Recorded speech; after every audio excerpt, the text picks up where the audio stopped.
Charles, I'm going to every week bring some books, set them here and go through them. Good. And by the time I'm finished, and I hope that we can all hang in there, I would like to have an annotated bibliography of about 200 books that I think beginners can read to know something about the Old Testament and really know it.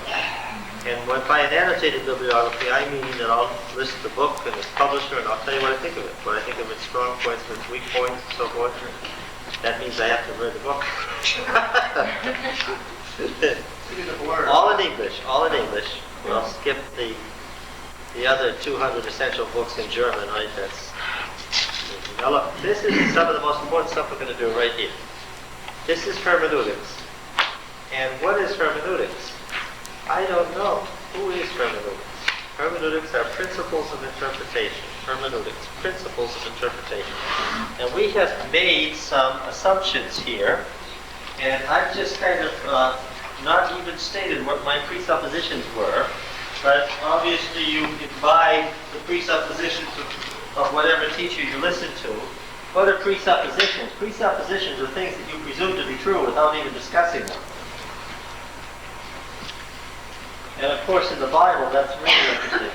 I made some presuppositions that obviously are based on conservative views of the Bible. I presume that there is an infinite personal God. I presumed that. I didn't even discuss that. I presumed the historicity of the Bible. Yeah, we never discussed that. I presumed God's continuing action in history. We never discussed that. You can tell by the way I handle the text, okay? Now then, what are some other things that we're going to do here? Well, we want to talk about how do you do biblical theology, and how does that differ from what usually happens when you go to church on Sabbath morning, or what you hear in a Sabbath school class. All right? Usually what we hear and what is done is not biblical theology. And a lot of it is nonsense. All right? And You've been listening to my class, haven't you? yeah, well, what we want to do now is talk about proper hermeneutics, proper methods of interpretation. All right? This is the practice of doing biblical theology. What? Hermeneutics, yes. Oh, yes. Hermeneutics is principles of interpretation. I don't think I have this turned enough yet. Hermeneutics. H-E-R-M-E-N-E-U-T-I-C-S. Hermeneutics. Greek word that means principles of interpretation. That's what we're talking about here, is the principles of interpretation. All right, how do we do biblical theology? How do we do exegesis? How do we keep from wandering off into all sorts of thickets of personal opinion that are absolute nonsense? Well, we can do exegesis today better than at any time in history. We can get at the meaning of the biblical text more accurately than anybody could 100 years ago. And certainly we can get at the meaning of the biblical text far better than Martin Luther ever could have dreamed of. All his life he studied, and he ended up with nonsense in a lot of his interpretations. Why can we know so much more about the Bible today than 100 years ago? Why can I know things that tell you that Ellen White was right that she didn't know and couldn't have said unless she had had a direct vision about it? Why? Because in 1919, the first excavation was done in Palestine. Thank you for that. You're a wise man. God will bless you for it. Something's headed your way. It was only in 1919 that the first excavation was done on a Palestinian town. 1919? That isn't very long ago, is it, Oscar? Quite a while ago. Oh, my day. The biblical world has been resurrected. The biblical languages, the biblical culture has been resurrected, particularly in Palestine. There is so much knowledge today of what a passage means that was not available. And it changes every year. Every year, the journals come out with articles that are absolutely revealing. For this reason, I don't want you to quote any Jewish traditionalist from a century ago. Because what he says is nonsense. He's got Jewish tradition, I don't want to hear it. Don't quote what Martin Luther says, because that's beside the point. It's interesting for church history purposes only. I have a degree in church history. Don't tell me what some Catholic theologian said, because it's going to be steeped in tradition. Right? That's not what biblical theology is about. Particularly, Jewish commentators are the worst in interpreting the Old Testament, ironically. If you're talking about a Jewish biblical theologian, that's something different. Yes, but don't bring in the traditional commentaries into the discussion, because they won't qualify. That'd be like bringing in a patent medicine man from the 19th century and saying, here's the answer to this problem. All right? Now, so exegesis is something that really only can be done with any accuracy in our day. Okay? Okay? Exegesis is the art of analyzing portions of the biblical text to get out of the passage all that it meant. Notice how I said that. Not all that it means, but what? All that it meant. The tense is intentional here. Without reading into it what we expect it to say because of our own predispositions, opinions, thought processes, etc. To do this, we read critically in the sense of literary criticism, noting the following issues. Number one is an obvious one. What, if anything, is known about authorship? Notice how I said that. What, if anything, is known about authorship? You cannot tell me who wrote Psalm 24. All right? You can't tell me who wrote Psalm 24. Oh, no. I know that David wrote Psalm 24. I know that you know that. And I know that you know that because you've known that all your life. You've known that. Why? Because what? These are the Psalms of what? The Psalms of David, yes. Unfortunately, the little preposition of in Hebrew has the same semantic range it has in English. The Psalms of David could mean all sorts of things, and what are among them, what are the options? It helps that the historical books tell us that the court of David and Solomon gathered wise men from throughout the empire, and that they began great collections of literature. It helps that the historical books tell us that. Why? Because it tells us flatly that David began the process of doing what? What? Collecting the great Psalms. Yes, you see, the world was very old in David's time. The world was already old in Genesis 12. I told you, did I not, that when Joseph went to Egypt, the pyramids were 700 years old, and the intermediate period had already occurred, and nobody knew who built the pyramids. There were all sorts of legends in Joseph's day about who built the pyramids and how. The world was already old. In David's time, the world was very old. Some of these psalms are borrowed from Canaanite literature. A couple of them are Baal psalms, where the B and L of Baal fits the psalm perfectly, but inserting Yahweh kind of messes up the sound of the literature. But a lot of this is borrowed, but this one isn't. The earth is Yahweh's and the fullness thereof, the world and those who dwell therein. For he has founded it upon the seas and established it upon the rivers. Okay? Now that's the motif of the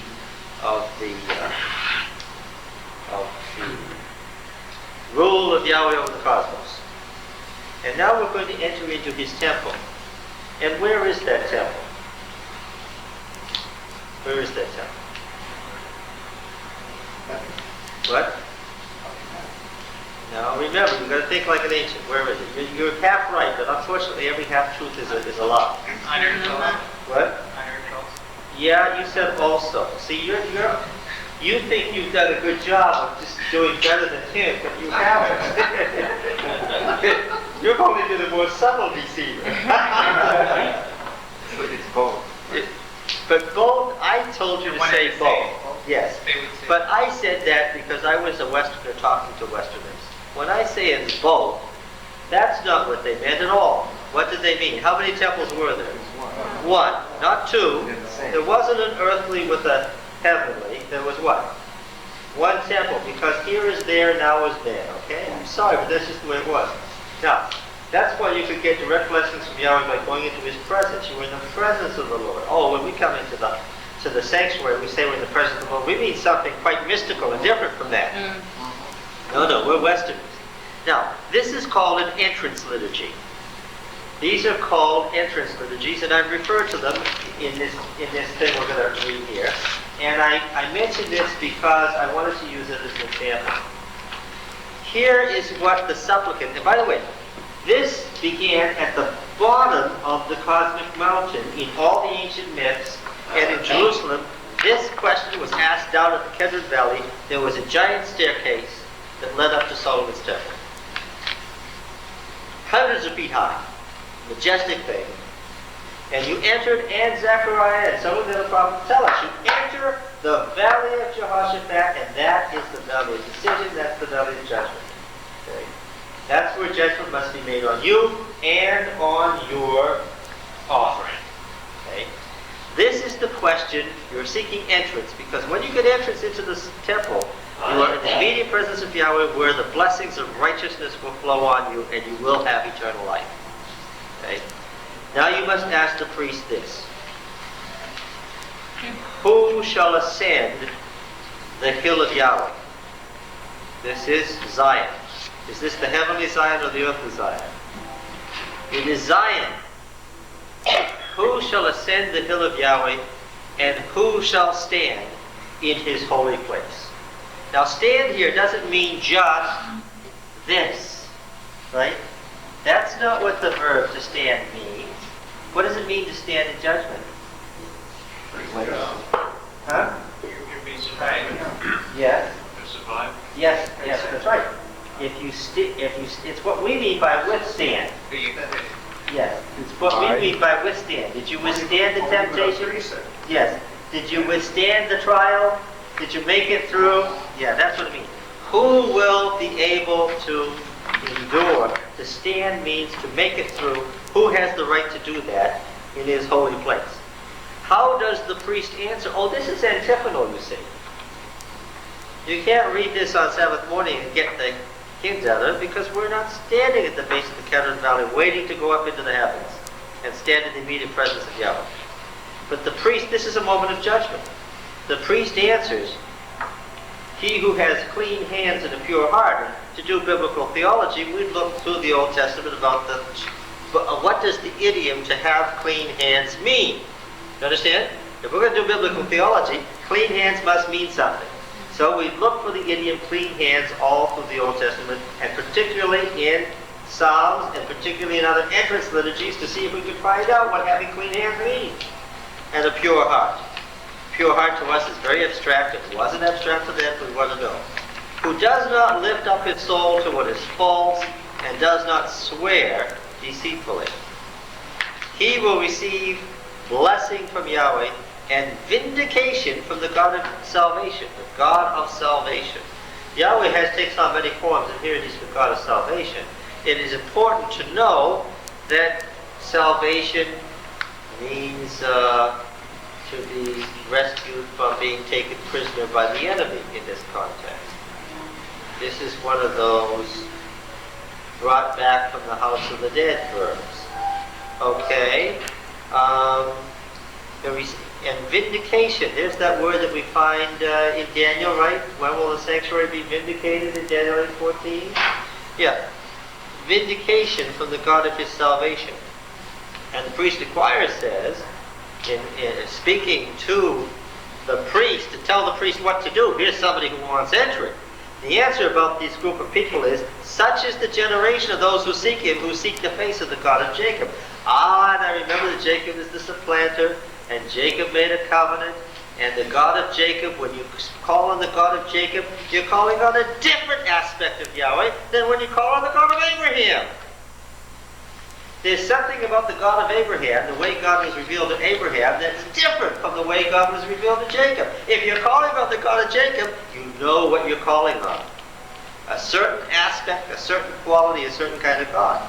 Sometimes, if you're in desperate straits, you might call on what? Call on the God of Abraham, Isaac, and Jacob. Yes, you know you're in trouble then. Yes. Now then, here's a passage drawn from the Baal Epic, word for word. We find this passage in the Ugaritic Texts from the 24th century BC, and it's not about Yahweh at all, it's about Baal. 24th century BC, when did David live?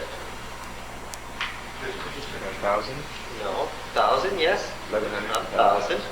So somebody in a Canaanite city, 150 miles north of Jerusalem, 1,400 years earlier, was singing verses 7 to 10. You want me to tell you the original setting? Isn't that the same thing that Isaiah says in chapter 34, verse 14? Or 33, verse 14? Same thing. Yes, so what you deduce from that? He's talking about who can stand within the fire. God is eternal fire, consuming fire. First of all, we know that Isaiah of Jerusalem was a member of the priesthood. And one of the questions about who could stand was an entrance liturgy, yes. Now, is anybody curious about the setting of these verses as they originally occurred in the Baal Epic? Does anybody want to know the story? I was dying to tell. No. I guess not. No? All right. Let's go on. Charles votes no. Please.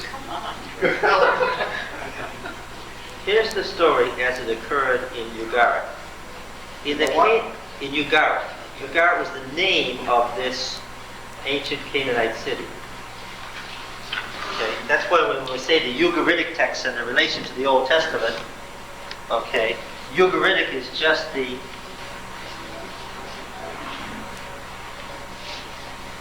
adjectival form of the name of the city, Ugaritic. Now these texts run from the 24th to 19th century BC. That's really something, isn't it? How do we know? Well, the city was destroyed in the 19th century BC. We know when, we know by whom. And fortunately, wall and palace fell over the texts and didn't burn. And there they remained to be found. This stuff is not dated, by the way, by carbon dating or anything that silly. These are the real dates. It's dated by pottery and it's quite accurate. Baal was the good guy. He was the god of life. Now,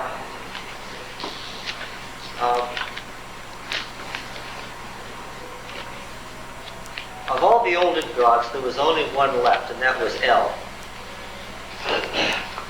El, God. And he lived in a tent on the cosmic mountain. And the tent had two apartments.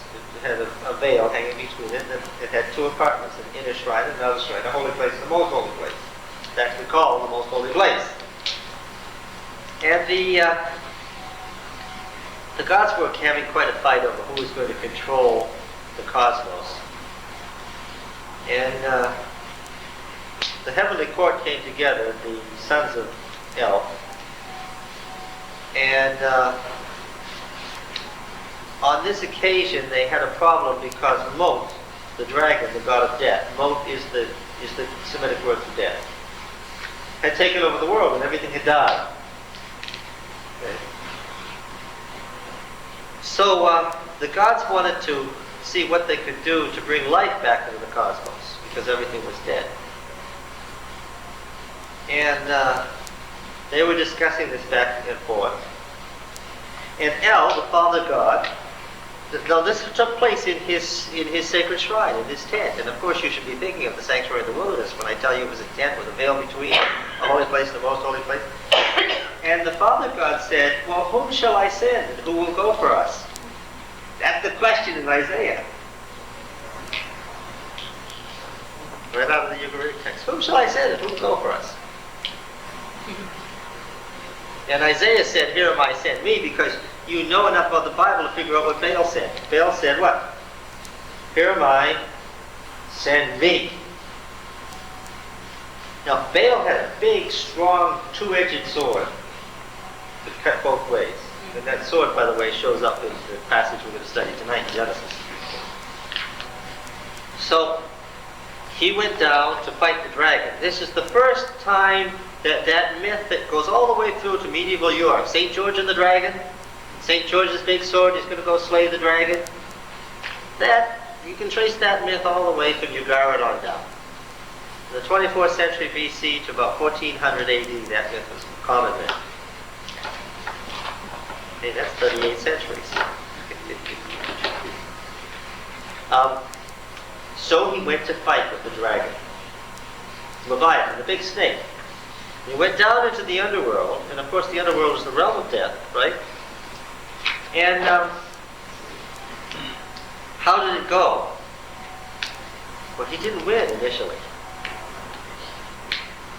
He was doing well, but the serpent, and when I tell you this, you'll find out why I dragged this in, because we're studying Genesis 3. The serpent grabbed Baal by his what? Heel. By his heel, and dragged it down into the deep waters of the underworld so that Baal actually died. Now, you cannot imagine the disaster that this occasioned, because this was the champion of the gods of the upper world, the gods of life. And their champion, their beloved, the son of El, the son of God, Baal, had died. And it says that the gods' heads actually drooped into their laps and hung between their knees as they wept, and that their tears ran down their legs. This was very distressing. And things were not going well at all. And 3 days and 3 nights passed. On the third day, Baal's sister Anna, the goddess of love and war, the goddess of fertility and death, decided that since she had some power over death, she would go down and get Baal, her brother and lover, back. So she went down, and she found that by now he was all in little pieces, because the dragon had chopped him up in little pieces. And she put him back together, holding Leviathan off all the while. And she said to him,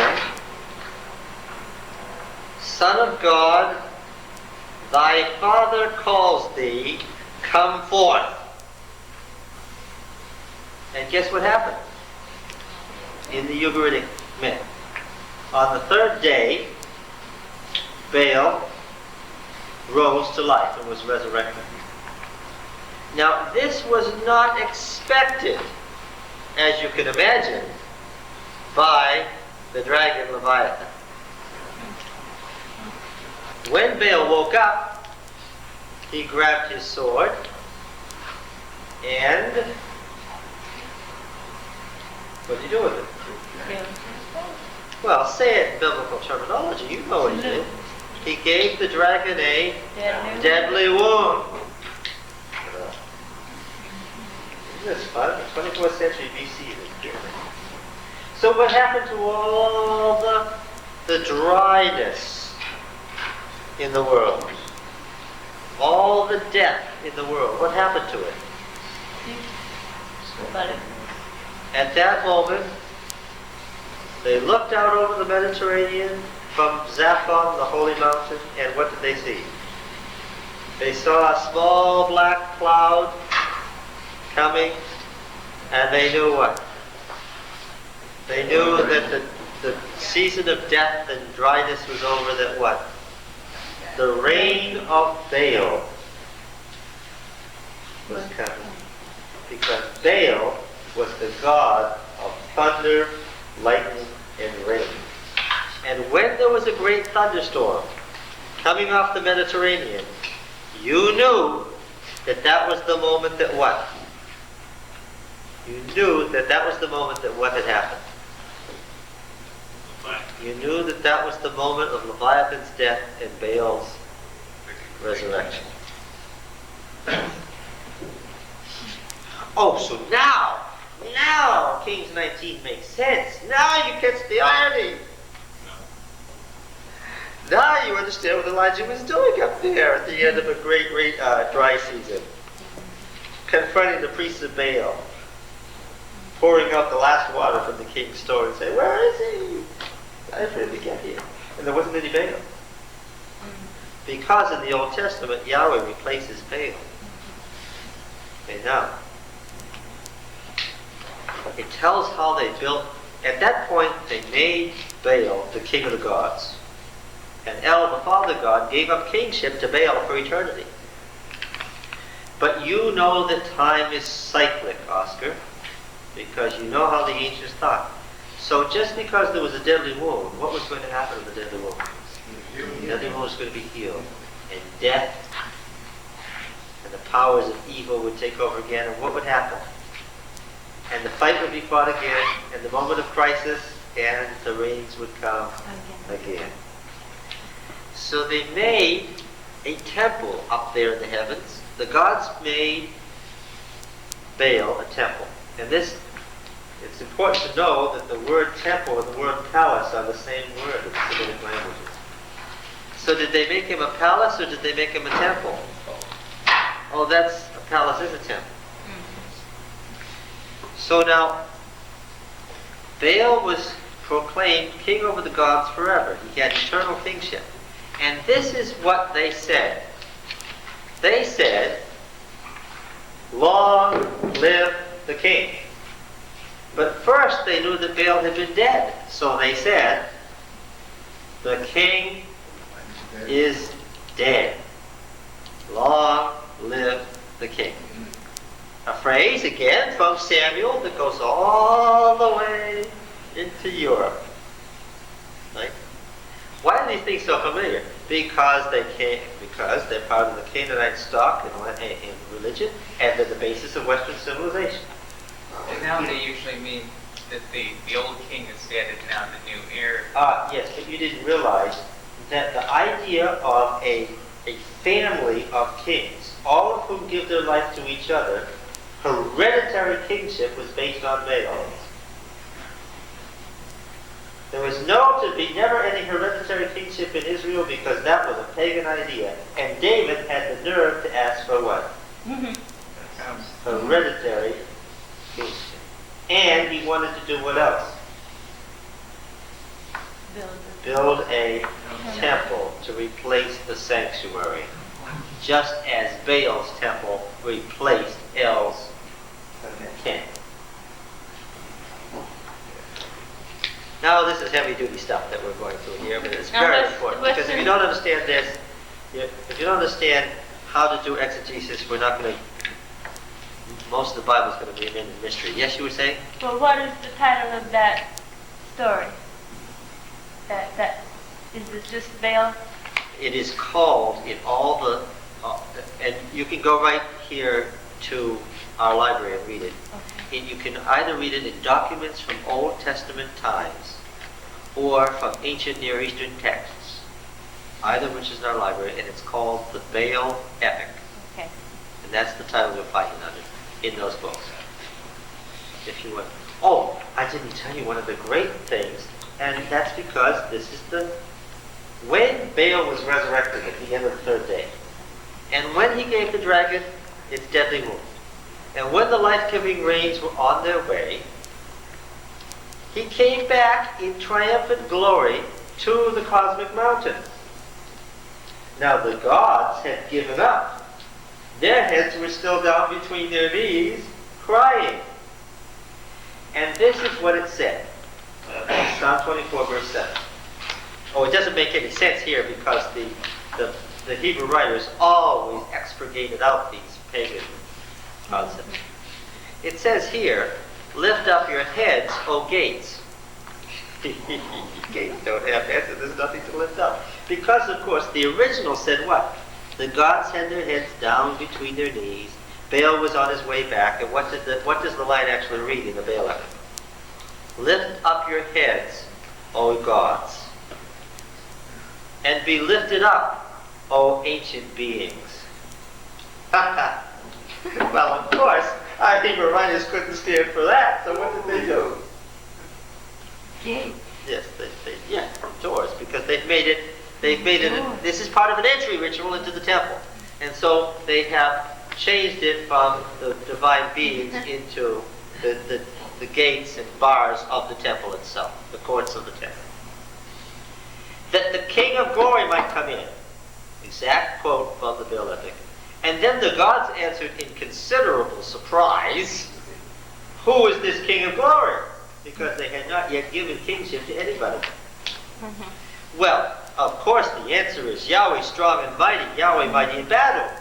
But the Baal Epic didn't say that. What did it say? It said, Baal, strong and mighty, Baal, mighty in battle. And then the refrain, lift up your heads, O gates, and be lifted up, O ancient doors, that the King of glory may come in. Who is this King of glory?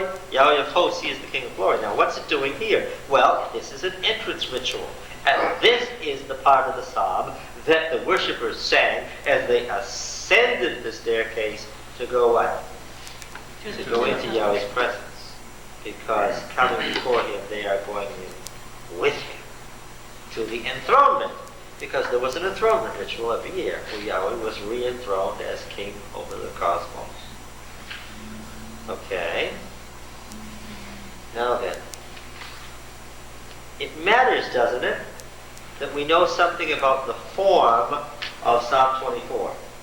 Doesn't that help us? To know that it's an entrance ritual is rather important if you want to know what this psalm is about. It's interesting, though not essential, to know where verses 7 to 10 came from. How they were lifted from the Baal Epic and why. Because, in fact, those were the entrance words into the Baal temple of the worshippers in that religion's entrance ritual. And they just lifted a more ancient entrance ritual and what? Taken it over, modernized it, and used it in the Hebrew religion. Okay. They demythologized it too. Yeah, they took the mythic meaning out of it. So inspired. But, It's so inspired. well, you see, what we're getting at is authorship. I'm still on number one. What is the authorship? There's nothing wrong in our view of inspiration to adopt a piece of literature from the ancient world and to reuse it, a piece of religious writing, and to reuse it for your own purposes. Some of our great hymns were popular tunes. There's absolutely nothing wrong with it. That's the point I was making years ago when I was talking to Walter Ray, and he was saying, Mrs. White can't be inspired. She copied these words from somebody else. The point I was making is, if you start doing that as your test of inspiration, what's going to happen? You're going to undermine our Bible. Once the facts are known, you're going to take away the Bible if you start doing that. I don't see that. If God is in control, in fact, as we talked last week, God, in practical terms, wills all, then the fact that the Ugaritic Epic was written with language that would later be used is also something God intended. Oh yes, because for a specific purpose. Oh sure. The Ugaritic folks had the legend, and it's referred to in Isaiah 14, about how the star that sits on the horizon, Venus, right? The morning star that you can see on the eastern horizon just before, how that star in its brilliance was once the North Star, and how that star led a third of the stars in a war on El's throne to try to take over El's throne and rule the cosmos, and how it failed and a third of the stars were cast to the ground. Okay? That's the oldest known form of the great controversy myth. Now remember how I'm using myth, right? Yeah. What does Mrs. White say about this? She says that among the heathen, there was what? Light. There was a memory, though somewhat confused, of the plan of salvation as originally revealed. And in a lot of ways, the Baal Epic is right. It's just that Baal becomes a part of nature, and they've turned God, they've ratcheted God down to a part of nature. That was their mistake. Yes. Zoroaster brought up a very important figure. He says there's Ahura Mazda and Ahriman. Ahura Mazda is the light, Ahriman is the darkness, and they're going to have a battle in the end. And of course, Ahura Mazda is going to win out with the battle, and all will be light. He separated the opposites, light and darkness, in a way that the Old Testament won't do. Why? The Old Testament says what? God is God of light and darkness. Yeah. It's against that Persian concept that verse was written to Cyrus that we read in Isaiah. I form light and I create darkness. One. Right now, what I'm getting at here is, this was an entrance ritual into the temple. Did David write it? Well, first of all, I have the problem of, since this is an entrance ritual into the temple, I have a chronological problem. What is that? The temple was. There wasn't any temple until after David died. Okay, there's the first problem, right? Of course, if I want to be really technical about authorship, I can't say that David or anybody else wrote verses 7 to 10. Why? I can say that the Hebrew psalmist has expurgated and demythologized verses 7 to 10 to make it useful as an entrance ritual into the temple, right? Right? Now then, this is a ritual. Who wrote it? Well, now, Maybe the Ugaritic Texts. I don't know whether a particular priest was commissioned by the high priest on a particular day to give us a really good entrance ritual. Now there are many of them. This is the best. Why is it in the Psalter among the 150 best psalms? When we know from the wisdom literature that there were over 3,000 psalms, why is this among the 150? This is the best of the best. That's why these psalms happen to be here. They're the best. Now, I told you, the historical books tell us who was responsible for this process of gathering the great hymns of Israel together and, well, preserving them. No, but who started the process of actually collecting? David. And that's why these psalms in the Psalter are called what? The Psalms of David, because that means a lot of things. And in fact, I'll even go so far as to say this. There are a couple of psalms. Now this is said tongue-in-cheek. Notice what I'm saying. This, right? Picture the average person now. I'm going to say this. I'm going to go right on a limb and say there are a couple of psalms that were what? Actually written by David. There are actually some psalms in here where the heading says that David himself actually wrote this psalm on a particular occasion in his life. So in fact, what can I say? There are a couple of psalms where I will go with the traditional headings. After all, they come from the 6th century BC, where we have reason to believe it was David himself who wrote them. A couple of them. And his response. Now, what about the Proverbs? The sayings of Solomon? What does it say about that? He admits that he collected. Oh yes, that's right. There's a problem there about authorship because in the opening verse, what does he say? He was the greatest collector of wisdom in the East. Right? So in other words, everyone believes, most of them believes that he wrote these, Yes, but they belong to him. He collected them. that's right.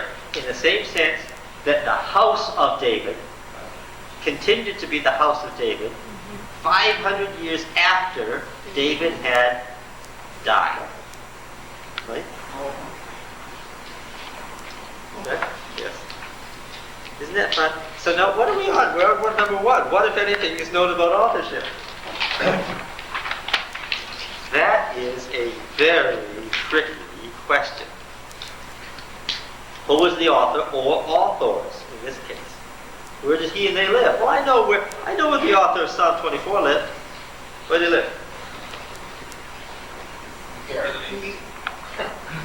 But you wouldn't call that... No, I don't think the whole psalm is Ugaritic. I don't think... the psalm as it stands isn't Ugaritic at all. The important part is No, the important part is verses 3 to 6, which state the ethical requirements of the sentence. What? You wouldn't call that plagiarism if I go ahead and collect your ideas and his ideas and somebody else's ideas and put them together. No, the word plagiarism didn't appear here. First of all, the very idea that words are owned by one person is a thoroughly what? Modern. In fact, that's a product of the 20th century. Yeah. There's nothing new under the sun. It's more like it, isn't it? Yeah. Okay, now, in this entrance ritual here, I could say for sure that this entrance ritual comes from a Yahweh's temple. Perhaps the temple in Jerusalem, or perhaps from a Yahweh's temple predating the temple in Jerusalem. For instance, there was a temple to Yahweh in Bethel, and another in Dan, and another in Beersheba, and another in lots of other cities. When David united the monarchy, he began to collect these things. But one of his descendants, Hezekiah, did something even more outrageous. What did he do with all those other Yahweh temples? He closed them. Yeah, he really did destroy them. I was there this summer. They dug up the Yahweh temple in Beersheba. They dug up the Yahweh temple in Beersheba. You know what it was? It was 3 feet of ash. When they wanted to burn something, of course, they'd pour oil all over it. Because they traded in oil. They'd send some money over to Iraq, they'd get some oil, they'd pour oil all over it, and then what? That would really burn. So we think of temples are being stone, there were stone structures. Oh, there were some stones in it. You know what he did with the stones? He built a great stable in Beersheba, and he put the stones in the stable to thoroughly, what word am I looking for? What does it mean when you curse a temple, when you profane it? To thoroughly profane it so it could never be used for sacred purpose again. They found giant stones with horns on them in the stable wall. And you know what they did? They pulled these stones out and they put them together and they built a perfect altar of sacrifice to exactly the size it says in Leviticus.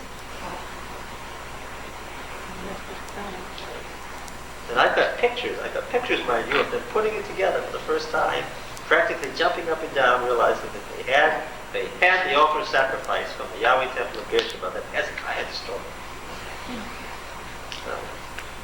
So I can say that Psalm 24 was written by a priest with the authority of the priestly court in Jerusalem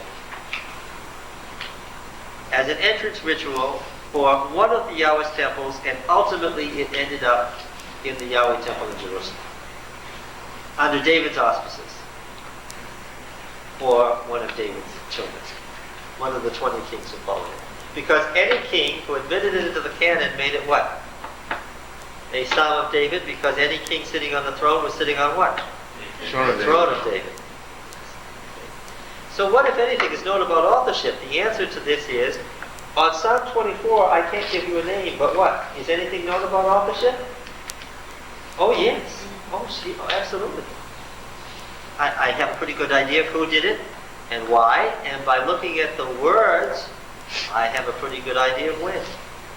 Sometime in the early Solomon Temple period, probably in the 9th century. This may have been the original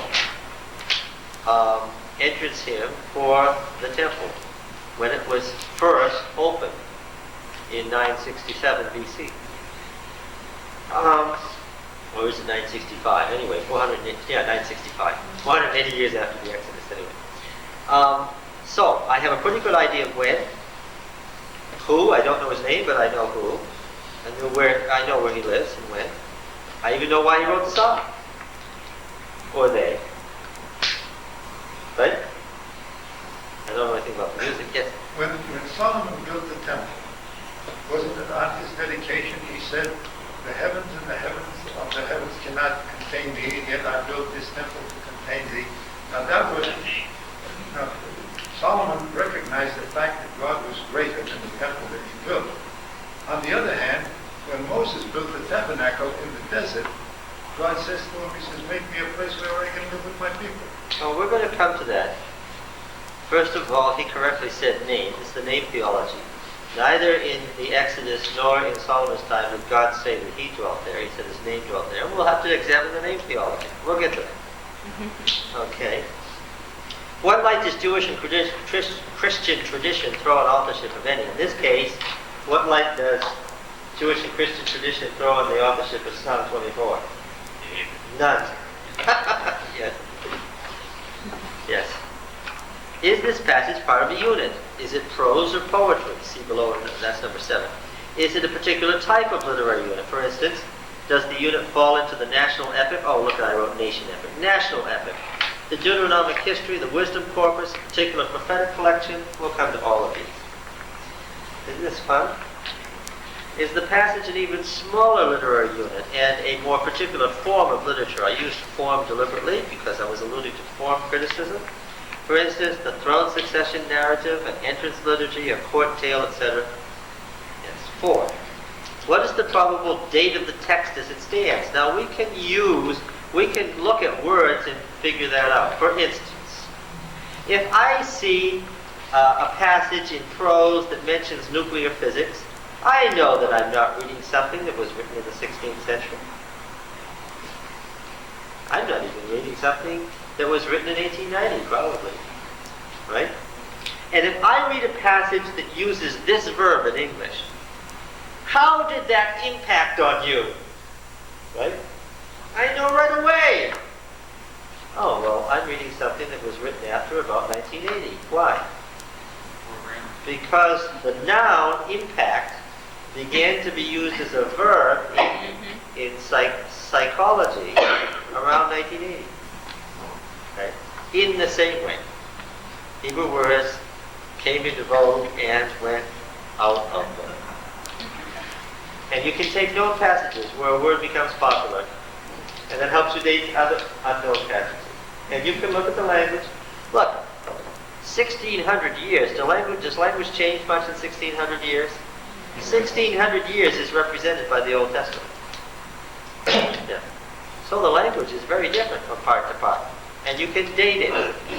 Just like you could tell a play written in the time of Shakespeare just by the language. You could tell it was English, but what?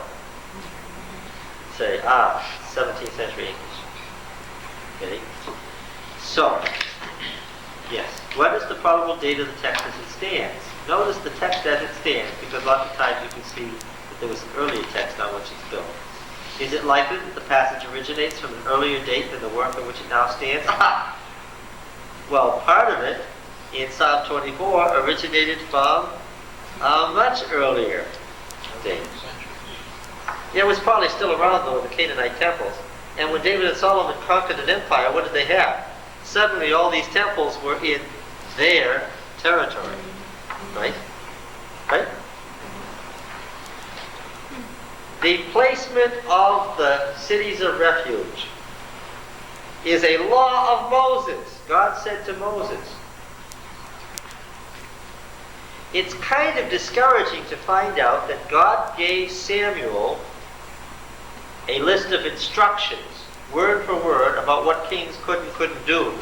And that you find that list in Deuteronomy, and it says God told Moses this. That's because every judge sat where? In Moses' seat. And if God told Samuel something, then it gets thrown into the Deuteronomic collection, and what do they say?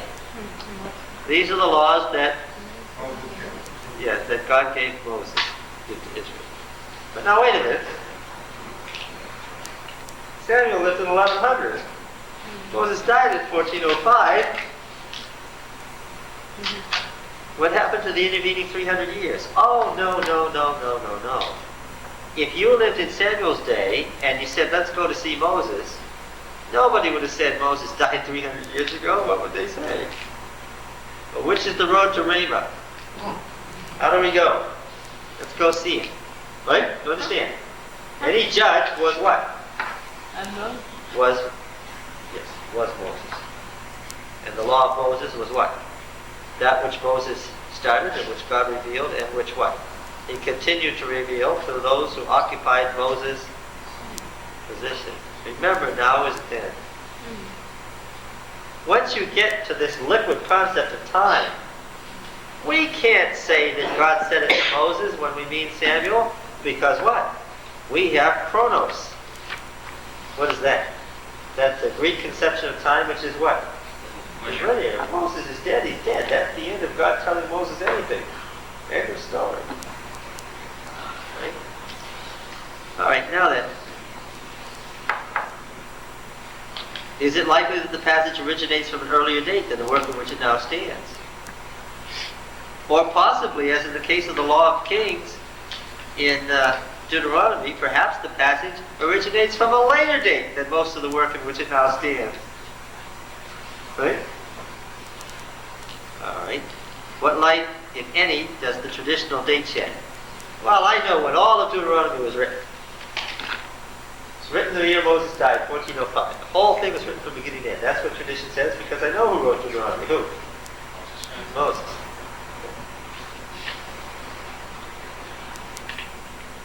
So it says to Moses, here's where you should put the cities of refuge on this side of Jordan, and 3 on that side of Jordan.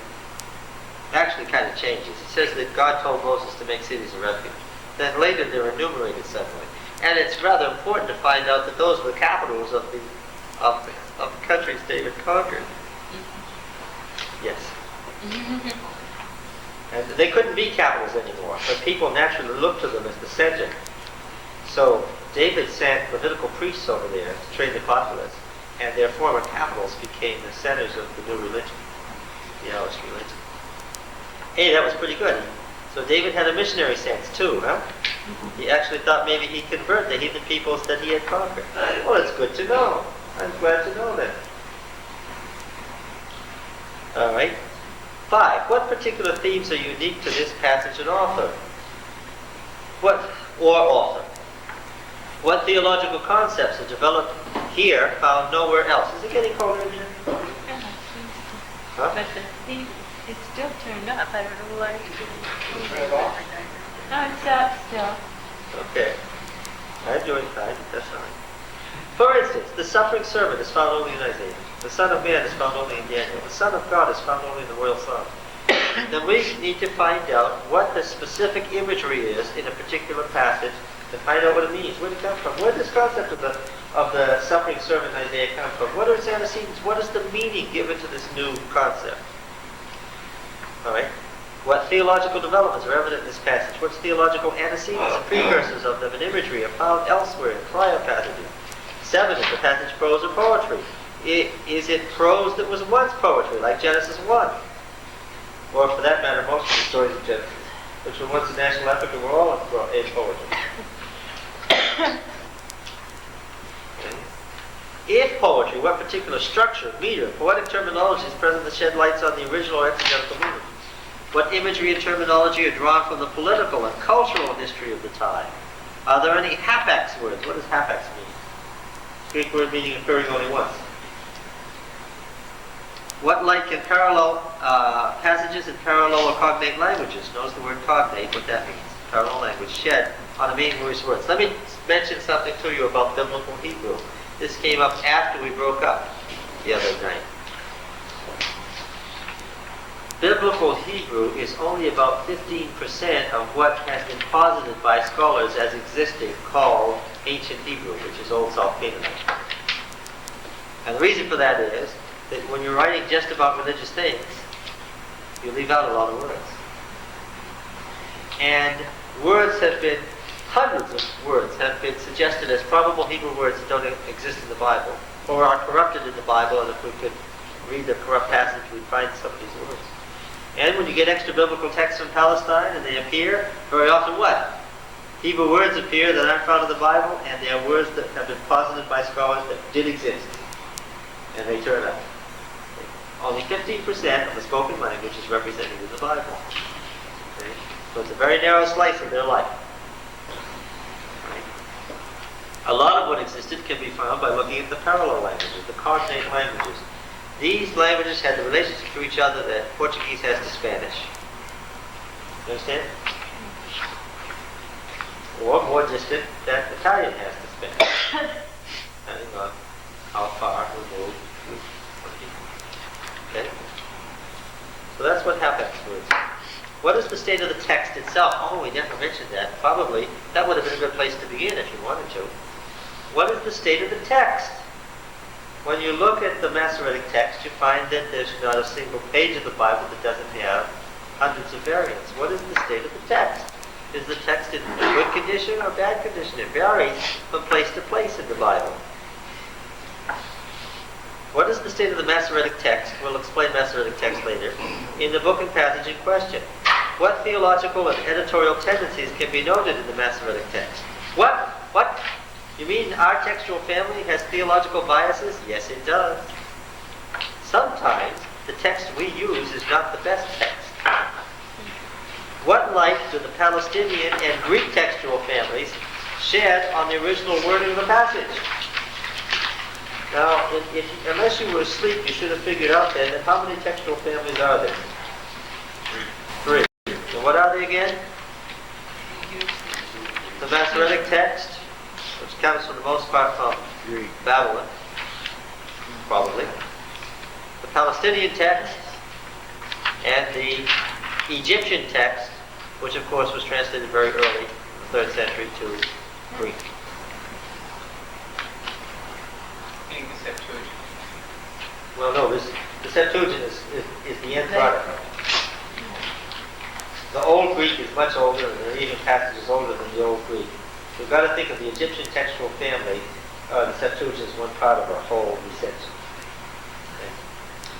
12. What light do the cognate languages shed on any specialized terminology in this passage? 13. How do the individual sections called pericope fit together in this passage? How does the passage fit into the work of which it is a part? How does the overall meaning contribute to an understanding of the text? Yes. We can study Genesis 3, as we shall, and see how that fits into the overall picture. What later uses, this is fun, exegetical, analogical, homiletical. Look, those words on the board. Exegesis, analogy, homiletical usage we're about to understand. What later uses, either exegetical, analogical, or homiletical, are made of the passage? Into which category does each later use fall? How do these varying uses contribute to an understanding of how the text was understood or perceived in later times? That's what we're going to find out next. 15. What application does the church generally make of the passage to today's situation? How well does this application measure up to the exegetical meaning of the passage? Would the spiritual life of the church or individuals be enriched by an exegetical understanding of the passage? Okay. Now let's look at the next one. This is where it gets to the fun. Now, in case you missed it, how many here can do biblical theology? Well, in order to really do this, what? You need a lot of background. Yeah, you do. You need to be sure. Now, here, we're going to do Old Testament exegesis and later biblical application. I used this for years, but I rewrote it for you. I rewrote this for you. I said, no, I'm going to make this clear. It sounds too much like a textbook. Let's make it clear. Many people, upon beginning the task of biblical theology, and that's how it's often referred to, the task of biblical theology, fall into the trap of reading the Bible backwards. They have been taught by some of the methods of systematic theology. Two different things. Systematic theology, biblical theology. What would systematic theology do? Oh, tell me everything about God. We'll pick up texts here and there about God's infinite nature, His sovereignty, His eternity, His love, His... right? Then we'll have, what are the theology? We study the nature of God first. Soteriology, the nature of salvation. Christology, the nature of Christ. Ecclesiology, the nature of the church, right? What? There's 7 of them. Well, anyway.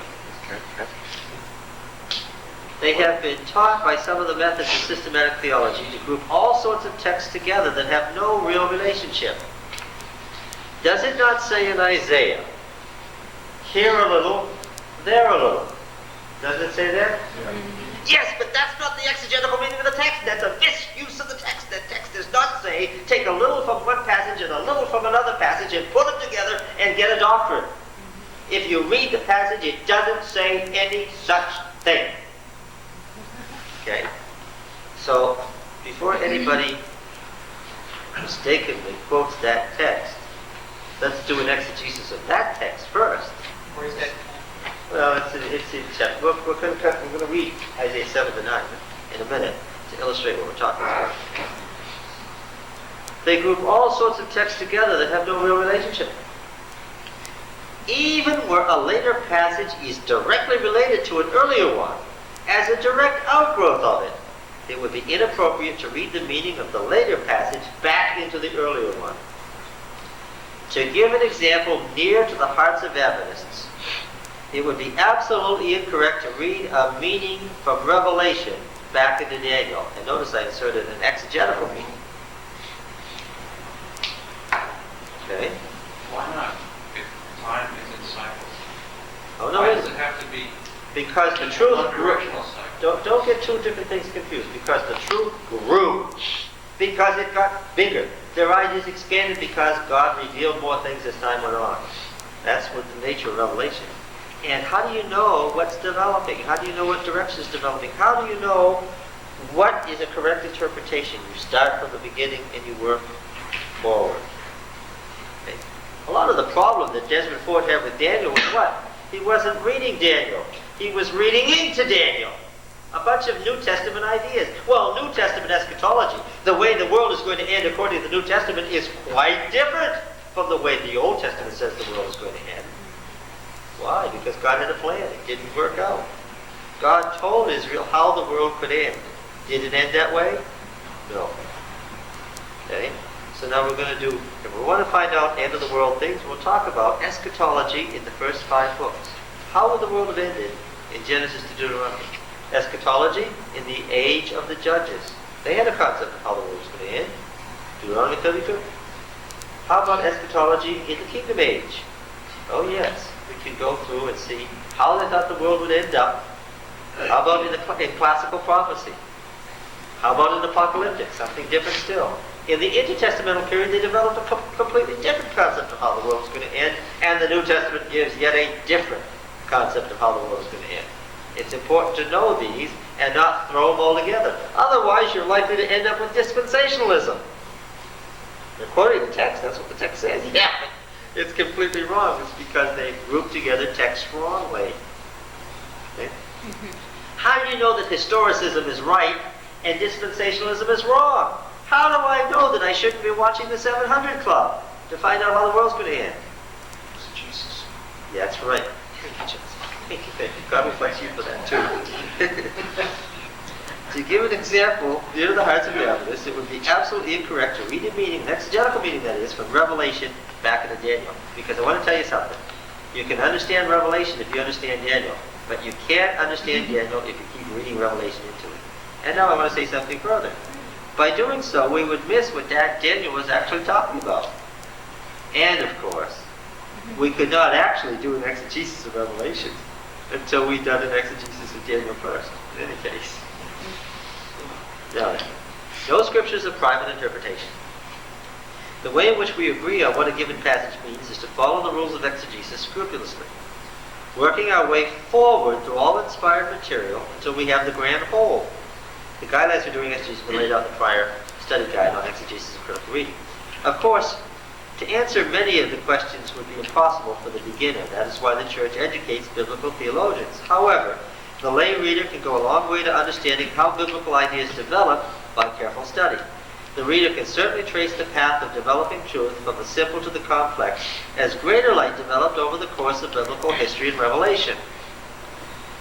Because of the nature of Hebrew thought, analogy is the basis of all later application of earlier biblical texts. That's an important sentence. Because of the nature of Hebrew thought, if somebody had given me this one sentence when I took Old Testament, it would have saved most of the arguments in Old Testament class, where the professor was as confused as everyone else. Because of more often than not, the answer to the question was, I don't know. Because of the nature of Hebrew thought, analogy is the basis of all later applications of earlier biblical texts. Unfortunately, this is the very type of application with which modern readers are the least familiar, is spelled, if indeed they have heard of it at all. It is the second of the 3 ways in which we characteristically handle biblical passages. Here are the 3 ways. Please memorize them. Number 1, what do I want to do first? Yes. What did it mean? We're not going to come to what does it mean to what. What did it mean? And how do we arrive at what did it mean? By doing exegesis. So number 1, exegesis. The original intent. Oh, I see I'm missing a T. Or maybe I wasn't missing a T. It may have left on its own. The original intent of the passage as it stands in the text as we finally have it today. Why did I write it that way? In the text as we finally... Yes? As an exegesis, it's important for me to know the origin and nature of Psalm 24, verses 7 to 10. But Psalm 24 is not a Ugaritic hymn. Right? As part of my exegesis, I want to know about that, but that doesn't... The text as it stands today is not about Baal, and it's not about pagan religions, and not about nature religions, and not about the cycle of nature. The text as we have it today is, what kind of a person do you have to be to ascend into Yahweh's hill and receive his blessings? That's what the text is about, right? And the text as we have it today is about the lifting up of the gates of the temple, not about gods, right? So, in an exegesis, we might find out all sorts of interesting things in the background. But what are we finally doing an exegesis of? The text as we have it today. It is the text of the Bible that we're examining, not merely a bunch of background information. Okay. So the original intent of the passage is to stand in the text as we finally have it today. Psalm 24 is an entrance liturgy to the Temple of Jerusalem. That's its intent. See the prior study for full explanation of how to do exegesis. Except in rare works, the church has not encouraged believers to understand how to do exegesis. Is that true? Is that true? Yeah. I think that's true. Yeah. What rare works are you referring to? I think that there's Providence and Final translation, for instance. Studies in Sanctuary and the Atonement. The 3 volumes of the Daniel Revelation Committee. Beautifully written. Wonderful biblical studies. If you want to see a case study of how to do biblical theology, reading any one of those volumes on Daniel is a perfect example of what biblical theology does and how it does it. Just a treasure of explanation of what Daniel's about. It cost the church several $100,000 to produce in people's time. And what happened to those books? They're sitting over there on the ABC shelves. Nobody said this is what every elder should know. This is a case study on how to study the Bible. Now, of course, we have it somewhat more simply put in the quarterly.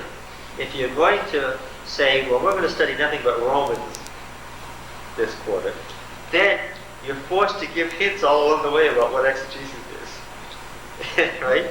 Without coming out saying it directly, it tells you all along the way that you have to know about how people thought in those days to understand this. Right? Now then, analogy. This is the fun part. This is really the way the Bible interprets itself. This is how historicism began. It's because historicism is the use of analogy and dispensationalism isn't that I can tell you that historicism is correct. But first I have to understand what analogical usages are.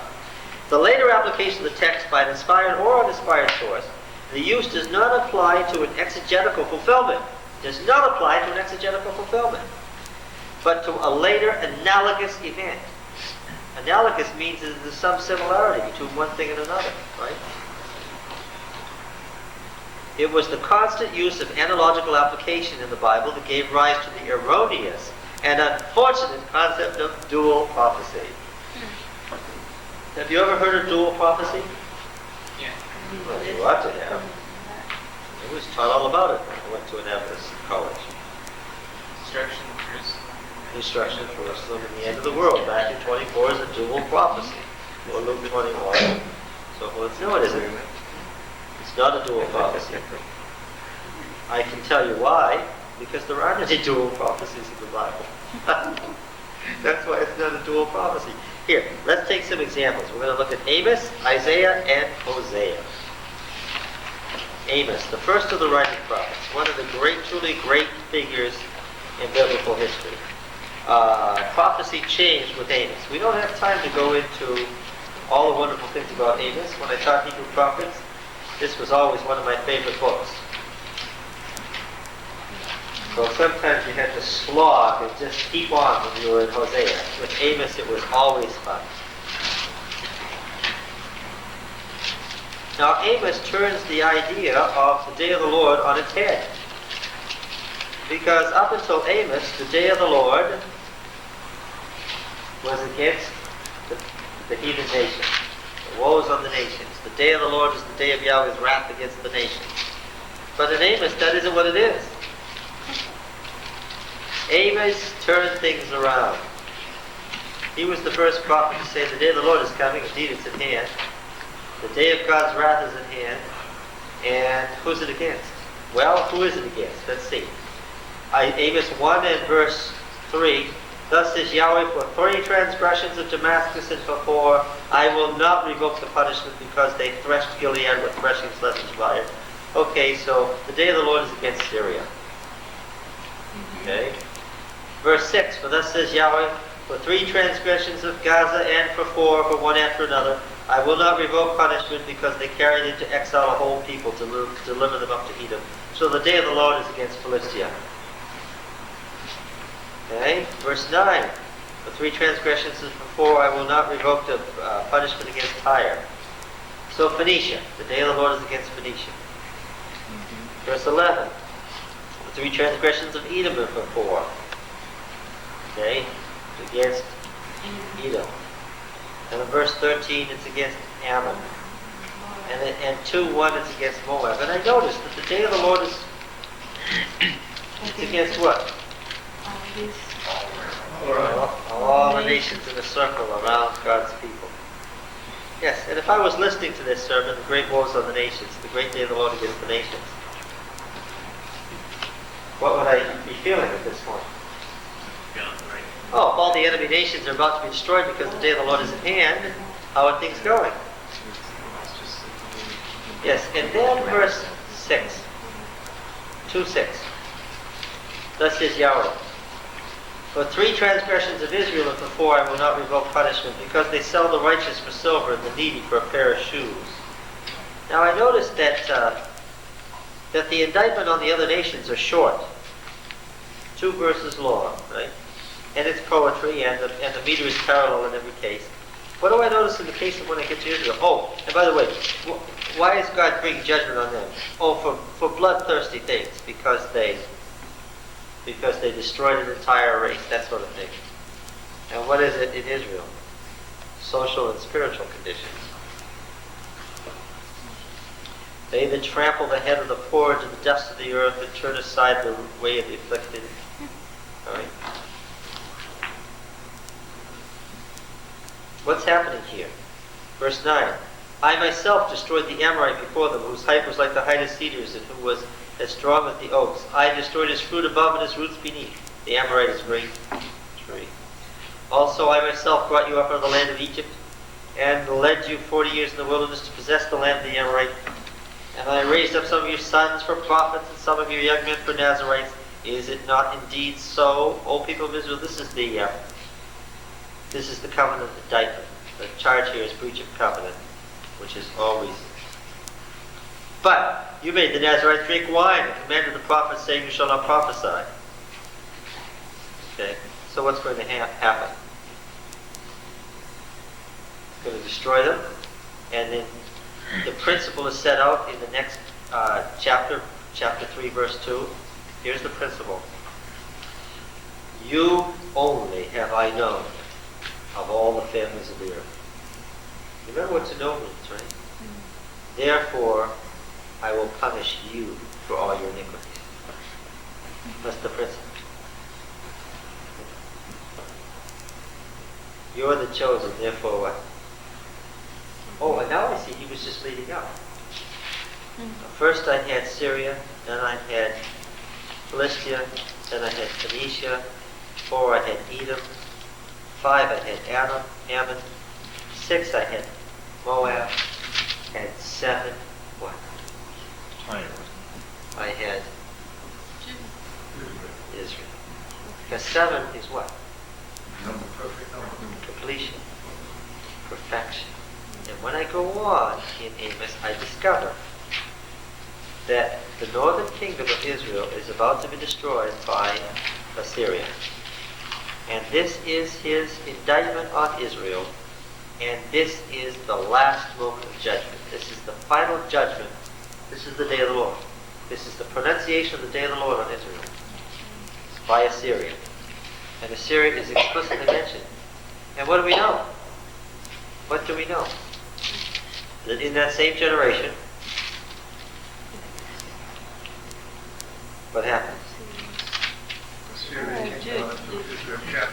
Israel was the richer and stronger of the 2 kingdoms, more powerful, and grew richer and richer and richer till the moment it was destroyed.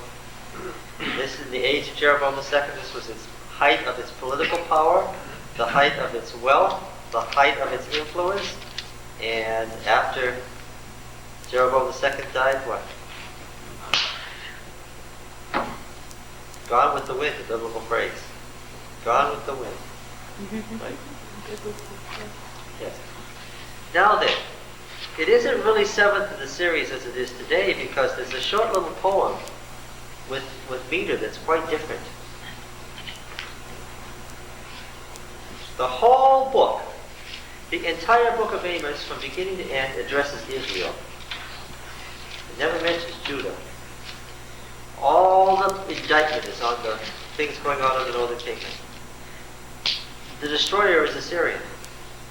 Except that I have 2 verses, and they are chapter 2, verses 4 and 5. A different meter. And a setting quite different. This is what it says. The person has mimicked the sermon. Thus says Yahweh, for 3 transgressions of Judah and for 4 I will not revoke the punishment. And of course in English you can't tell that the meter is different. Looks like the rest of the psalm to me. Right? Because they have rejected the law of the Lord and have not kept his statutes. Now that's quite vague. All the indictments on the other nations are what? Some very, even in Israel, where the law of the Lord was known, it was particular things that were indicted. But here what is, they rejected the law of Yahweh and have not kept his statutes. But their lies have led them astray, after which their fathers walked. So I will send a fire on Judah, and it will devour the strongholds of Jerusalem. What does that tell you? Look, the reason that Amos is the first writing prophet is that Amos' sermons were collected and remembered. Why?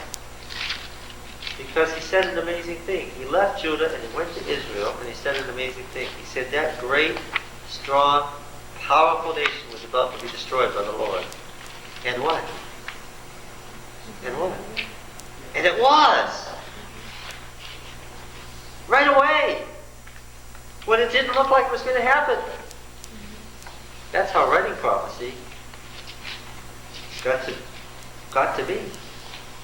People said what? Hey, let's not throw that away. Let's write down his words. Let's keep them wide. They're powerful. Okay, but you can see the problem. Okay, so it's an indictment on Israel. We never liked the Israelites anyway. They were always pushing us Judeans down, and besides they cast off the house of David. They deserved to get destroyed. We're glad the Assyrians took them away. But somebody has done what? Has done what? Before you get to Israel, they put Judah in front of Israel, so that who stands in 7th position? Judah does. This author is saying what? This prophecy isn't fulfilled yet. This isn't all there is to say. This isn't the end of the words of Amos. This isn't the end of the story. What? This prophecy is about what? Oh yes, it was fulfilled in the destruction of Israel, but what?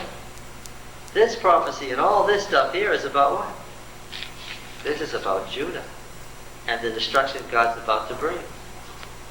You understand? What has that person done? And that's why it's in our canon, because there's not a single piece of literature in our canon from the northern kingdom that has survived. What happened to the book of the Chronicles of the Kings of Israel? It's gone with the wind. Oh, it's mentioned. If you want to find out the rest of this story, do what? Go read in the Chronicles of the Kings of Israel. Yeah, but I have a problem. What? The Chronicles of the Kings of Israel are gone. As is everything else from Israel. Gone. Why is Amos still here then? Because people took this book and said, this book isn't just about Israel. What's it about? It's about Judah. Somebody said, we're going to be number 7 on that list. And therefore, what has the person done? And perfectly in line with Hebrew thought, where things are analogous. If God makes war on Israel because they didn't keep covenant, and this is the prophecy about it, then what? Then if you don't keep the covenant, then this prophecy is about what? It's about Judah. You get it? So Judah stands in an analogous position in the book to Israel. And instead of Assyria, what has he done at the end? He said, well, the Assyrian was God's agent, but what? If the Assyrian was God's agent last century, and they're gone now, who's God's agent now? The Babylonians, and this prophecy of Amos is about the Babylonian destruction that's impending over Judah. And that's why it's in our canon. Because somebody made an analogous application and said this prophecy is about Judah and Babylon. Now, exegetically, what was it about? Israel. Analogically, what? Judah. And that's what historicism is. Now what's happened to the prophecy? The prophecy's meaning, this is Western thought now. We would say the prophecy's meaning was right here, between the moment Amos spoke and what? And the last Israelite gasped his last from a sword wound from an Assyrian sword. That's it, right there, right? End of story. This is just a historical work. It has no real meaning to us. That's the end of the story. The prophecy has no further application. It was fulfilled, right? Well, first of all, their concepts of time and space would never have allowed them to believe that. What has happened? He has stretched out the meaning of the prophecy, and then what? Oh, now we are not in 722 BC, right? Jerusalem last falls in 586 BC, right? We've stretched out the meaning to open it up. Now, when the New Testament applies these passages to the destruction of God's people who turn false at the end of time, what has happened? They've taken the passage and what? Stretched it out to apply to how much of history? To all of history, and that's what historicism is. Oh yes, the head of gold was Nebuchadnezzar, and the silver was the Medo-Persian kings, and so forth. But what does historicism do? It stretches those prophecies out over history. So that the prophecy begins with Nebuchadnezzar and ends what? It ends when human history ends. That's what historicism is. It's the concept of analogizing prophecy so that it continues to be contemporary. Now we can look at Isaiah 7 without too much anger. Why did I say that? Because sometimes when you learn these things, you don't know whether your feet are on the solid rock or on quicksand. And these things are all new, all those certainties. I want to tell you that I wasn't delighted the first time that I read the Baal Epic. When I got to Son of God, thy Father calls me, come forth, I was fit to be tried. I didn't want to read one more line. Right? You understand what I'm talking about? What? Isaiah 7. How you doing, Roy? How's it going? In the days of Ahaz, son of Jotham, son of Uzziah, king of Judah, Rezin, the king of Syria, and Pekah, the son of Remaliah, the king of Israel, came up to Jerusalem to wage war against it, but they couldn't conquer it. When the house of David was told Syria is in league with Ephraim, his heart, look at that. What's the house of David? The king. Hey, is this a good king or a bad king? Yeah. This is Ahaz. This is a good, the grandson of Uzziah. Is this a good king or a bad king? This is a real bad king. By the way, where is Uzziah these days? He's made his way to Turkey.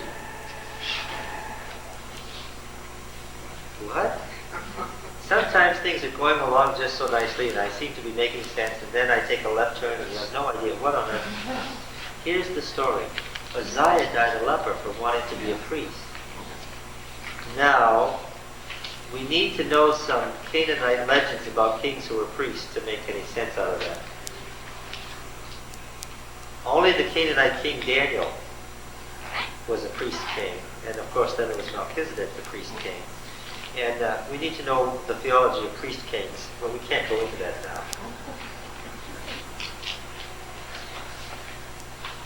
Anyway, Uzziah became a leper, remember that?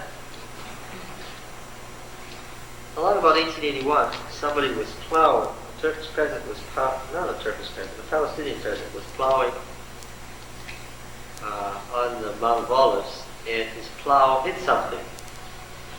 And he dug it up because that's what you do in the Middle East. And see if you can sell it. And at that time, you remember the Ottoman Empire, the Turks ruled the Middle East, and Palestine was part of the Turkish Empire. Well, in the old Hebrew script, not the square script that is the Aramaic script that's in our Bible, but in the old Hebrew script, it was an ossuary, a box that contained bones, human bones. It had a skeleton in, all placed together. To be gathered to your fathers meant they waited for your body to decompose, and then they took the bones and they put them in the pile with your fathers. You really were gathered to your fathers.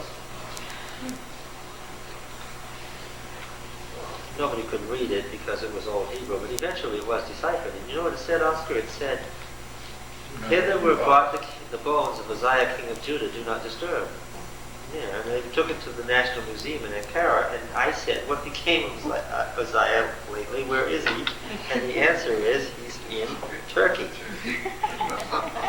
Now it all makes sense, right? Yes. I read Hosea, thought about his bones, my mind wandered, and thought you should wander with me. Look, Ahaz was a bad king. He was a faithless king. He was an evil king. When the house of David was told Syria is in league with Ephraim, his heart and the heart of his people shook as the trees of the forest shake before the wind. Why were they so scared? Because they were about to be annihilated. I'd be scared too.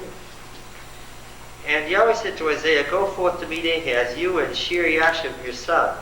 What does Shear Yashub mean? Do you have a footnote in your Bible? Well, what does Isaiah mean anyway? Well, what does Isaiah mean?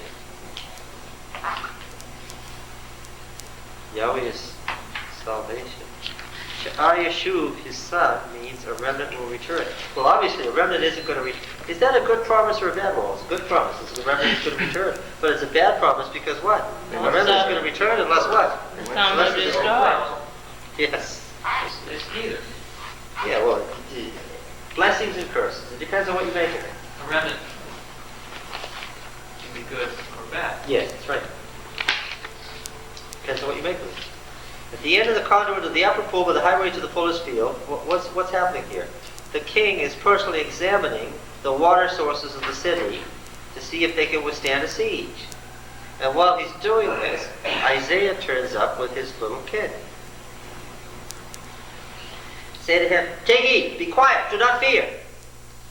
Do not let your heart be faint because of these two smoldering stumps of fire, brands of the fierce anger of Syria, the son of Remaliah, because Syria with Ephraim, the son of Remaliah, has devised evil against you, saying, let us go up against Judah and terrify it, conquer it for ourselves, and set up the son of Tabeel as king in the midst of it." That's the house of the Tobias.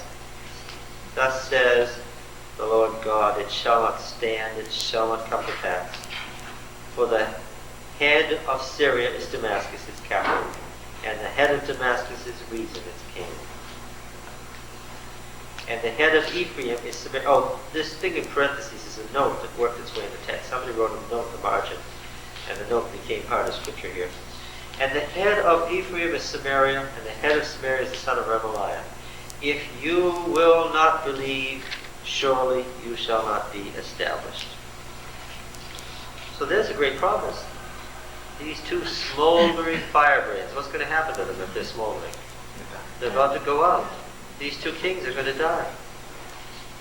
But then, the last sentence is a threatening one. If you don't believe, you won't be established. So the good news is, these two mighty nations have come to conquer you, and they're not going to succeed. The bad news is, you have to believe what I told you for this to happen. And if you don't have any faith, you're going to die. You're going to be annihilated. You won't be established. What does that mean? If you're disestablished and you're the king, what does that mean?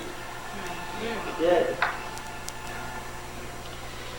Ahaz didn't have any faith. So again, Yahweh spoke to Ahaz. "Ask a sign of Yahweh your God. Let it be as deep as Sheol or as high as heaven." But Ahaz says, here's religious talk. "I will not ask, and I will not put Yahweh to the test." Doesn't that sound righteous? Well, Isaiah has put him on the spot. Isaiah is his cousin, that helps to know. Isaiah has put him on the spot. He doesn't believe what Isaiah is saying. But of course, if you're the king, it wouldn't be politic to say, "I don't think we're going to win." You're scared to death. How are you going to send your army out? You're going to tell them publicly, I'm scared to death, right? So he says the best thing he can say. This is not a good answer. This is a faithless answer. Oh, wow. And the warning was, if you don't believe, you won't be established. Now, the next sentence is Isaiah's response, and Isaiah is angry. Hear then, O house of David, is it too little for you to weary men that you weary my God also? If you weary God, it means God is getting tired of you.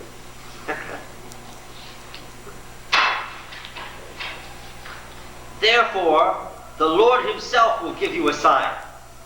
Now look, he said, ask a sign, let it be anything. He said, no, I won't do that, to give nothing. Isaiah was angry, and so he said what? God's going to give you a sign. He's going to choose it. He's going to give it to you. Because I don't believe so. Behold, a young woman will conceive and bear a son, and call his name Emmanuel, which means what? God is with us. Okay. He shall eat curds and honey when he knows how to refuse evil and choose the good. When he is old enough to know good and evil, by the time he's weaned, by the time you can tell a little kid, no, don't do that. Right? By the time the kid's 2 or 3, what's going to happen? Before the child knows how to refuse evil and choose the good, the land before whose 2 kings you are in dread will be deserted. So when's this going to happen? In the next couple of years. Before the kid is fully weaned, this is going to happen. Now that sounds like a great promise to me. If I was Ahaz, I'd say, oh great, wonderful. The next couple of years, these 2 lands are going to be destroyed. Now look, the border with Israel is only 6 miles from Jerusalem. You can stand on top of the highest hill of Jerusalem and see Israel. You should ask this question: how is all of Syria, that great kingdom, and all of Israel, that great kingdom, going to be empty in 2 years? How did it happen? The Assyrians came and destroyed them. And then what did the Assyrians do? They looked 6 miles south and they saw the wealthy little kingdom of Judah. And what did they say? Did they say, this is the border, let us stop? They said, since we're here, let's keep going. Yes. So that's what this verse means.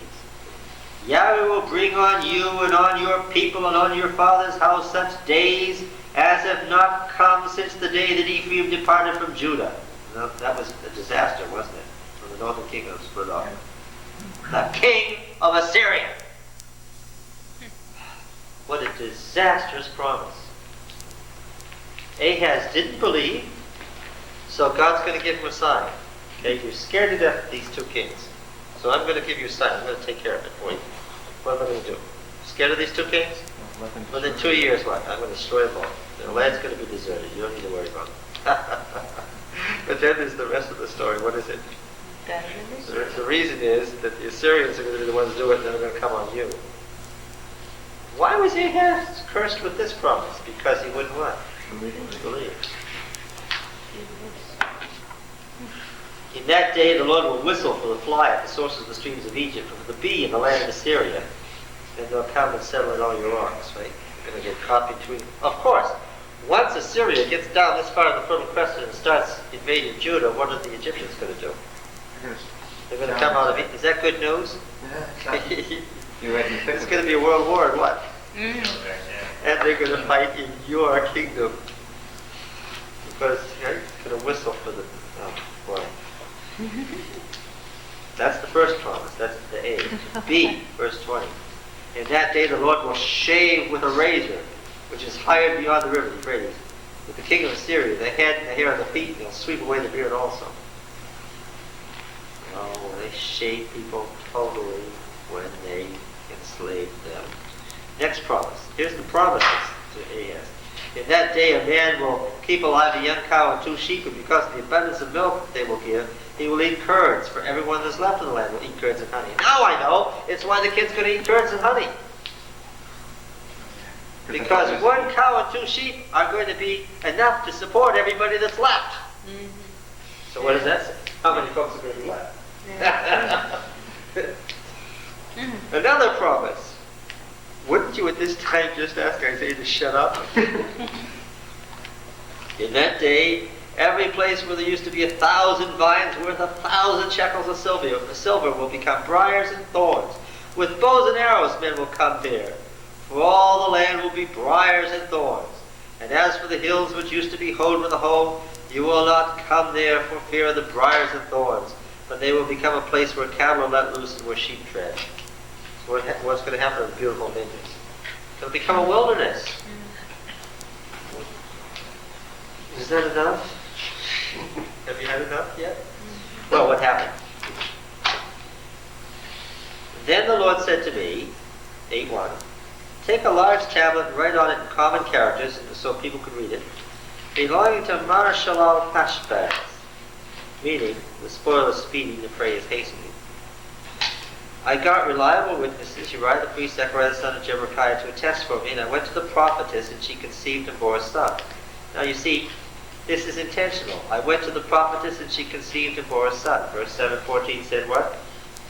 A young woman shall conceive and bear a son. Then Yahweh said to me, call his name Meir Shalal Hashbaz, for before the child knows how to cry, my father and my mother. Oh, over here is before he was weaned, before he's old enough to say, Mommy or Daddy. The wealth of Damascus and the spoil of Syria will be carried away before the king of Syria. So who's the sign child of chapter 7? Who is the sign child, Emmanuel, of chapter 7? Meir Shalal Hashbaz, the prophet's son of chapter 8. Excuse me. Yes? You told me a parable again. When Syria came down to take over Israel, the northern kingdom, that was 721 BC. Judah was not destroyed until over almost 150 years later, 606 BC. Oh, no. What happened? How did Ahaz get out of this?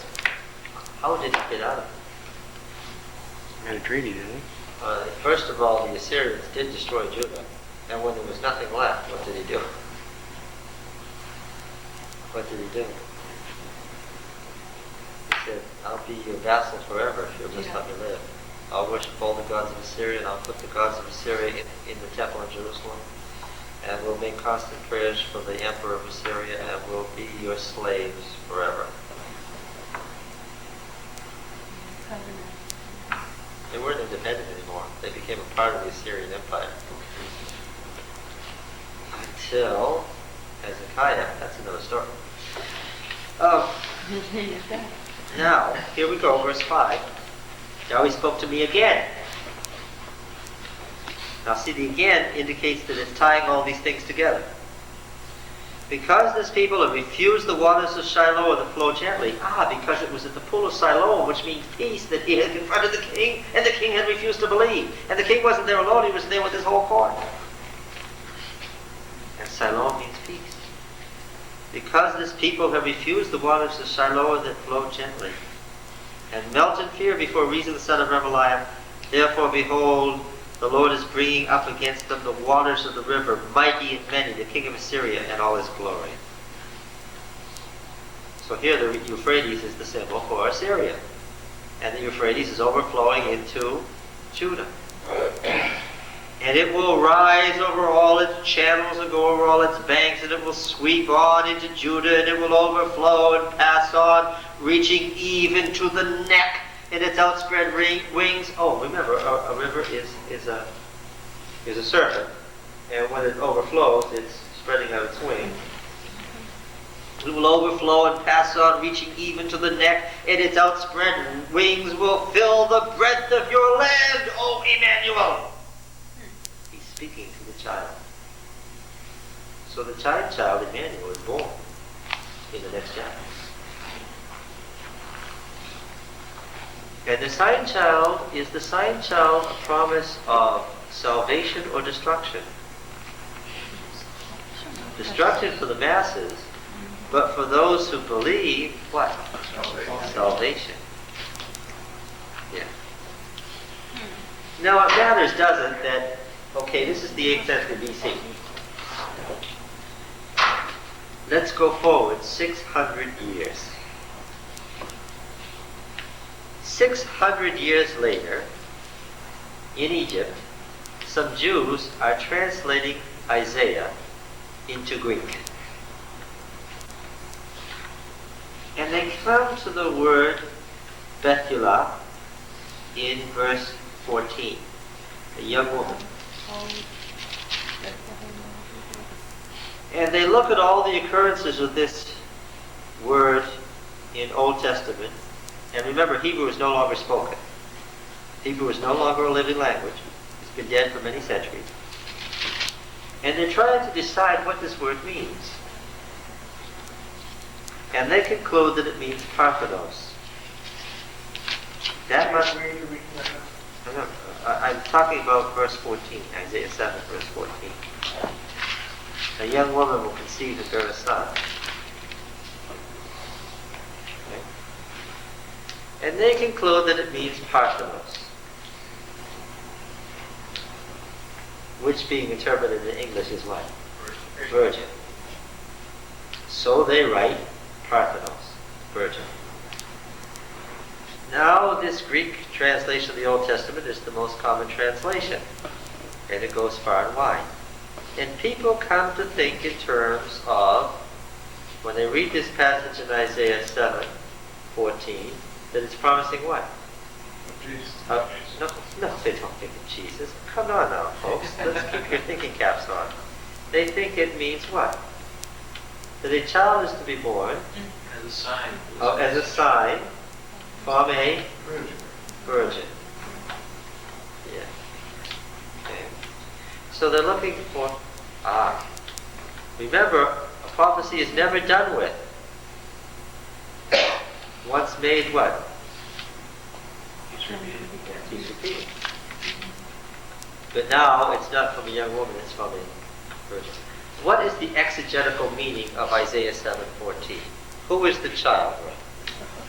The prophet's son. The prophet's son. And exegetically, was the prophecy fulfilled? Absolutely. When? In the next year.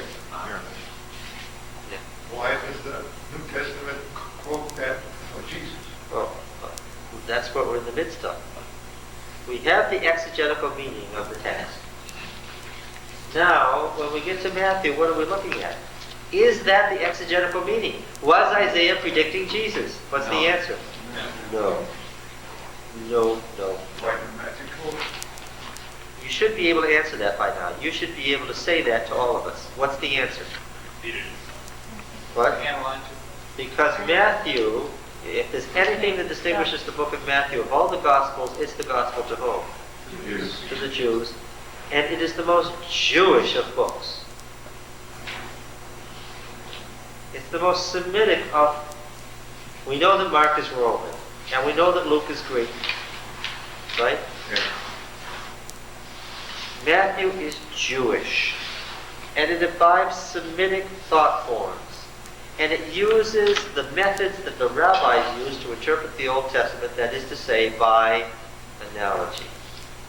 And it is also important to know that Matthew picks and chooses among his texts those texts which speak of a coming salvation for some and destruction for others. Okay? So, Matthew 6. No, I'm doing Matthew 1.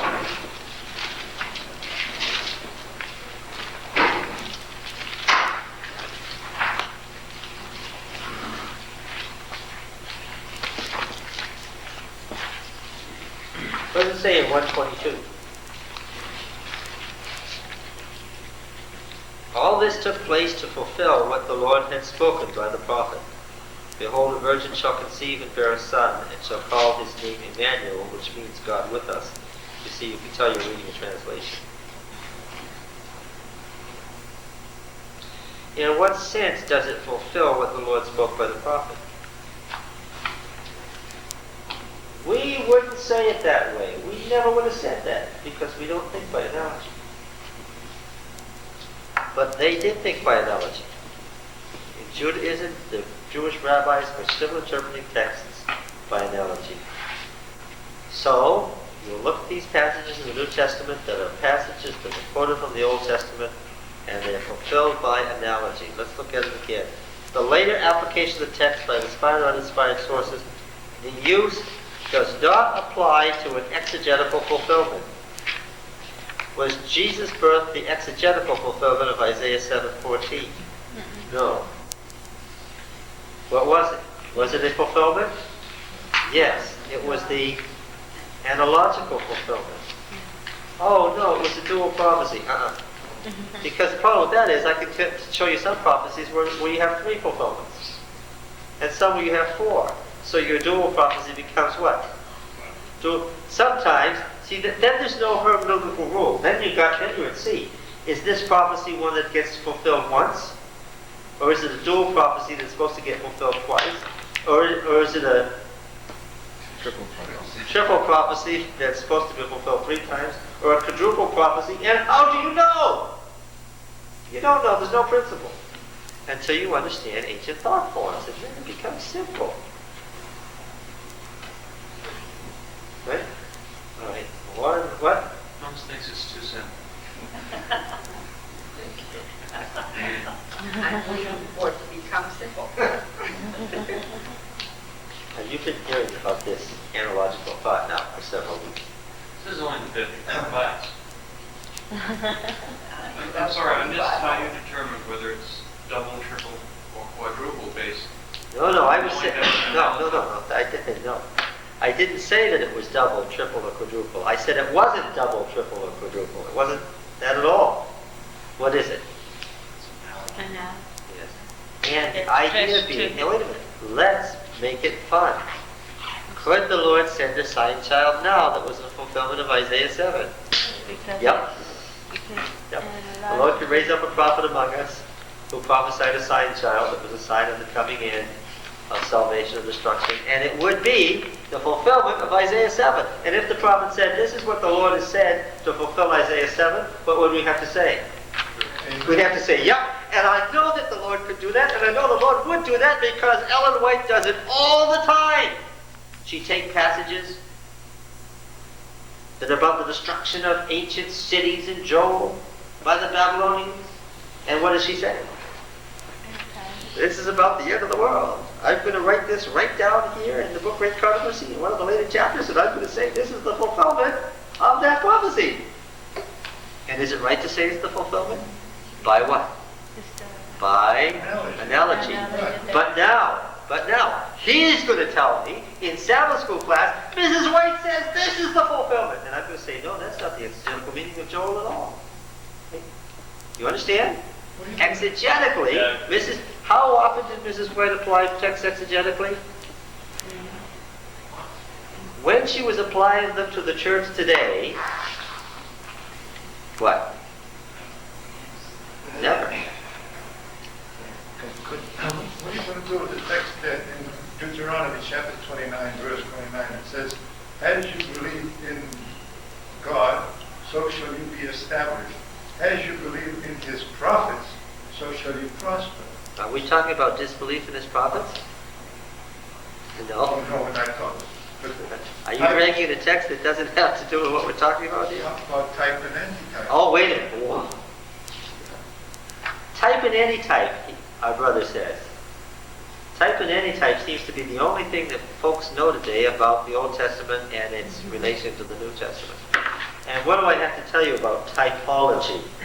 It's a Greek word. Type and antitype. It's a useful concept. It's nice and helpful. It's especially fun if you're talking about the sanctuary to say, this is the type, this is the antitype, right? It's all nonsense as far as biblical exegesis is concerned because there's no such thing as type and antitype in the Bible. The book of Hebrews doesn't say anything about type and antitype. It's purely Western invention. It's useful. We can speak of type and antitype. No harm in that. Mrs. White does. It's just that it's not an exegesis of the Bible, and there is no such thing as type and antitype. That was a thing that was invented in the late Middle Ages by scholastic thinkers who read too much Thomas Aquinas, didn't know anything about ancient thought forms, and tried to figure out and make sense of how the Bible interpreted itself. Remember, I don't have to imbibe in problems like type and antitype, do I? Because what happened in this century, the ancient world and its thought forms reappeared out of the dust. Therefore, I understand it. Well, you've introduced analogy. What? Or the Bible has introduced analogy. The Bible uses analogy, yeah. And Right. people were But trying to understand it. Within the Bible, you can also find type and antitype. You can find it. Well, you could explain it that way, but the Bible itself doesn't know anything about type and antitype. What about it? It may not use the words, but nonetheless it exists there. And who's to say that one of us might not be a prophet to say that there is type and antitype? Oh, we've got enough tests to know that. And Mrs. White was a prophet, and she did say type and antitype, and I'd say there's nothing wrong with looking at it that way.